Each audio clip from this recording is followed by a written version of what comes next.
অত্যন্ত আনন্দের খবর, পশ্চিমবঙ্গের ভদ্র সমাজের ভদ্রলোক কমিউনিটির যে অন্যতম একটি স্তম্ভ, আইনজীবীদের দুর্গে আঘাত হানল বিজেপি।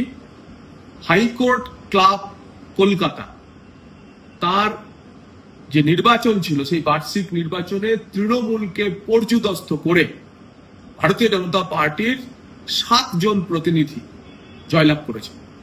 অফিস বেয়ারার সবগুলি পদে বিজেপি জিতেছে আজ হাইকোর্ট ক্লাবে। সভাপতি পদে অ্যাডভোকেট কল্লোল মণ্ডল, সেক্রেটারি পদে advocate Arun Kumar Upadhyay, vice president পদে অ্যাডভোকেট অনিন্দ্য কুমার বসু, কোষাধ্যক্ষ পদে অ্যাডভোকেট বিজিতেশ মুখার্জি, সহকারী সম্পাদক পদে অ্যাডভোকেট মধু জানা এবং আরো 2 জন কমিটি মেম্বার জিতেছে।